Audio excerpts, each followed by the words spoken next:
Well, to be a citizen is to have a consciousness to be a citizen. So even maybe you're a young person, 16 years old, you may not vote, but you can have the consciousness of a citizen. To be a citizen is to have rights and some responsibilities. So you take citizenship and you take journalism, you put them together like that.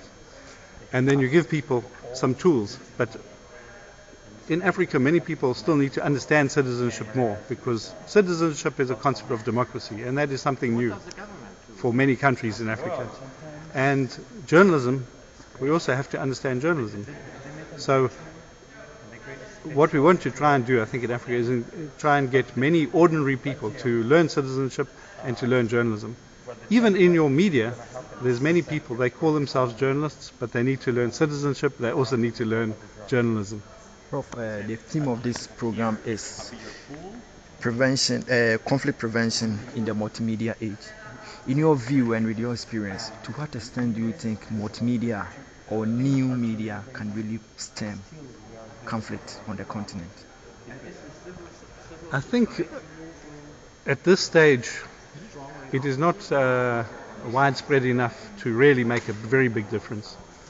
But if you look at what's happened to cell phones, it's changed. So 3 years ago it was hard to find a camera with a phone. Today most phones have got cameras. Now if you're talking in maybe 3 years time, to have video on cell phones will be very common. People will be doing it with their children, they'll do it at a funeral, they'll do it with the question of a wedding, and they'll do it for journalism also. So then video, it will be peer-to-peer, not going through the broadcaster, not going through the mainstream, but somebody, you will receive a video, a call for help or a warning of some conflict, and you will pass that video peer-to-peer because it will be cheap for you. Just like sending an SMS, you will send that video, and then it will make a difference.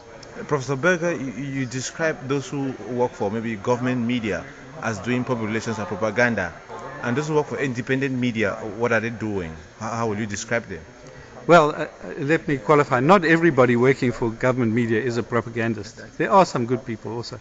Not everyone working for the private media is a saint. Many of them are also taking bribes, or they have to follow the politics of the owner of the newspaper.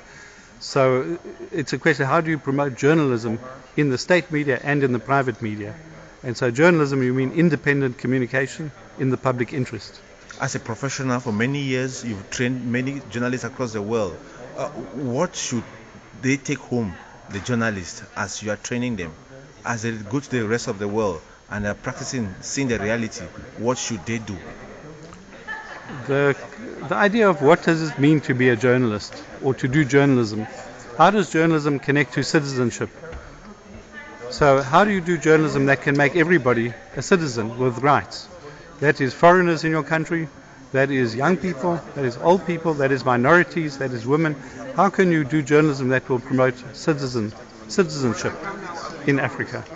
Prof, to be a citizen of Africa. Finally, Prof, your institution, Rhodes University, has a very capacity program for journalists across Africa and the world, that is Highway Africa. What is the idea and what is the way for? Is it going to be lasting forever? This Highway Africa, it began as a small conference, 60 people. Now it's 500 people from the media in many countries, 45 countries in Africa. So 13 years we have been doing this conference. Every year it continues to grow. But it takes a lot of support. We get some support from MTN, some from the government, some from Absa Bank, some from foundations. So the more successful we are, the more funds we have to find, because more people want to come and join. But I think it is sustainable. People know African journalists are very important people. African bloggers are very important communicators. We need to bring them in one place. They can exchange experience, train each other, call for press freedom, promote access to cheap telecoms in their countries. These are the things that Highway Africa does. Thank you, bro. We hope you have a serious